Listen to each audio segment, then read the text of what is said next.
أعوذ بالله من الشيطان الرجيم. بسم الله الرحمن الرحيم. إذا وقعت الواقعة ليس لوقعتها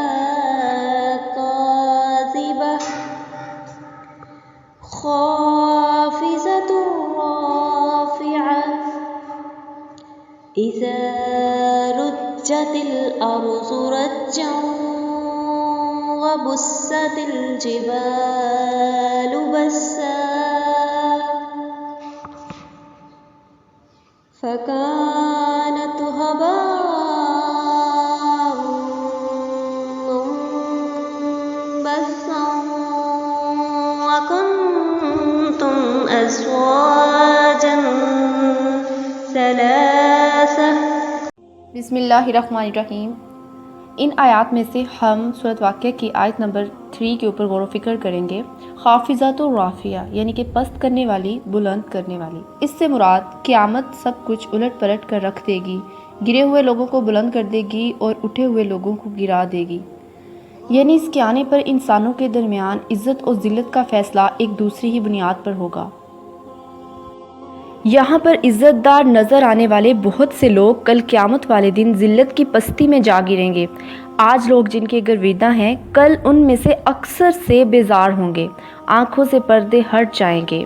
وہاں حیثیت اور عہدوں کا تعین نئے سرے سے ہوگا، سلطنتیں اور کامیابیاں نئے سرے سے بانٹی جائیں گی، حتیٰ کہ آپ کا چہرہ بھی آپ کے اعمال صالحہ کا مرہون منت ہوگا. جو جتنا اندر سے حسین ہوگا، کل قیامت کے دن باہر سے اتنا ہی حسین بنا دیا جائے گا. جو لوگ حق سے غافل رہے، ان کی آنکھیں حیرت کے مارے پھٹی کی پھٹی رہ جائیں گی، بالکل اسی طرح جس طرح قارون اپنی پوری شان و شوکت اور دولت کے ساتھ نکلا تو لوگ اس کی قسمت پہ رکش کرنے لگے کہ کاش ان کا مقدر بھی قارون جیسا ہوتا. مگر جیسے ہی قارون کو زمین میں دھنسایا گیا تو سب کہنے لگے کہ اس جیسا بدنصیب کوئی نہیں. اس طرح قیامت والے دن بھی اکثر جن لوگوں پہ رشک کیا جاتا تھا، قیامت کے دن لوگ شکر کریں گے کہ اللہ نے ہمیں تو ان سے بہتر رکھا. حتیٰ کہ حدیث شریف میں آتا ہے کہ وہ عالم دین جو علم کے ذریعے دنیا کی واہ واہ چاہتے تھے، اور وہ شہید جو کہ چاہتا تھا اسے بہادر سمجھا جائے، اور وہ دولت مند جو اس لیے دولت خرچ کرتا تھا کہ اسے لوگ سخی سمجھے، اس کا قیامت میں کچھ حصہ نہیں ہوگا. اس کے علاوہ ایک اور حدیث میں آتا ہے جس کا مفہوم کچھ یوں ہے کہ کچھ لوگ آخرت والے دن اپنے ساتھ نیکیوں کے پہاڑ لائیں گے، مگر ان کی ساری نیکیاں ضائع ہو جائیں گی، کیونکہ وہ تنہائی میں لوگوں سے چھپ کر ایسے کام کرتے تھے جن کے کرنے سے اللہ نے منع فرمایا ہے. آج کے دور میں تنہائی میں انسان کے پاس برائی کرنے کے کئی راستے ہیں.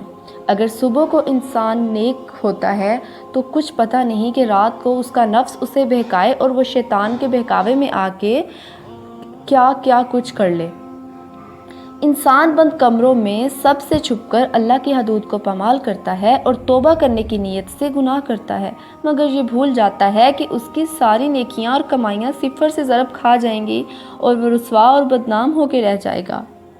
سوچیں آج آپ کی ماں، بہن، باپ، بھائی سب آپ کو نیک اور پارسا سمجھتے ہوں، اور کل قیامت کو سب کے سامنے آپ کی زندگی کی فلم چل رہی ہو اور وہ تمام بند کمروں اور تنہائیوں کے گناہ سب کے سامنے لائے جائیں تو کس کو منہ دکھائیں گے؟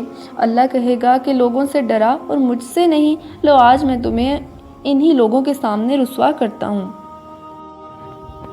ہو سکتا ہے آپ پر طرح طرح کی خواہشات غالب ہیں، آپ کی ضروریات پوری نہیں ہو رہی اور آپ کو برداشت کرنا پڑ رہا ہے بہت کچھ. تو میرے پیارے لوگوں، یہی تو آزمائش ہے، یہی تو چھوٹا سا ٹیسٹ ہے. اس لیے دنیا کا چند گھنٹوں کا صبر قیامت کے کئی صدیوں پہ محیط دن کی رسوائی سے کہیں بہتر ہے. دنیا میں عزت اور شہرت کی بھوک کو ختم کریں، لوگوں میں فٹ ان ہونا چھوڑیں اور فرشتوں میں مشہور ہونے کی کوشش کریں، اور انتظار کریں کہ آخرت کی لازوال عزت اور شہرت آپ کا انتظار کر رہی ہے. اللہ تعالیٰ قرآن مجید میں فرماتے ہیں جو کوئی عزت چاہتا ہو اسے معلوم ہونا چاہیے کہ عزت ساری کی ساری اللہ کی ہے. اس کے ہاں جو چیز اوپر چڑھتی ہے وہ صرف پاکیزہ قول اور عمل صالح اس کو اوپر چڑھاتا ہے. ایک اور غور طلب بات یہ ہے کہ ہو سکتا ہے آپ کے گھر کام کرنے والے آپ کے نوکر چاکر کل آخرت میں آپ سے آگے نکل جائیں اور آپ سے کہیں بلند مقام حاصل کر لیں. اس لیے ہمیں دنیا میں پھونک پھونک کے قدم رکھنے کی ضرورت ہے. سمجھ جائیں کہ یہ امتحان ہے. اگر آپ کو دنیا میں کسی سے کوئی بلند مقام ملا ہے تو دائمی نہیں عارضی ہے. آپ کو دیکھ کے آزمایا گیا ہے اور آپ کے ماتحت کو اس کے اس حال میں آزمایا گیا ہے. سچ تو یہ ہے کہ نہ آپ اس سے اوپر ہیں اور نہ وہ آپ سے نیچے. بے شک دنیا کی زندگی تو دھوکہ ہے. تو اس پوری گفتگو سے جو پوائنٹ عمل کے ہیں وہ ہم دیکھ لیتے ہیں. سب سے پہلی بات کہ دنیا میں ہر کام آخرت کو مد نظر رکھتے ہوئے کرنا ہے، چاہے وہ ہمارے اپنے معاملات ہوں یا لوگوں کے ساتھ ہمارے معاملات ہوں.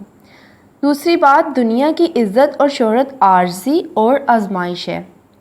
تیسری بات یہ ہے کہ جس حال میں بھی ہوں شکر ادا کرنا ہے اور کسی دوسرے کی طرف نہیں دیکھنا، اپنا مقام پہچاننا ہے اور اس دن کی تیاری کرنی ہے جو بہت جلد آنے والا ہے. سبحان اللہ.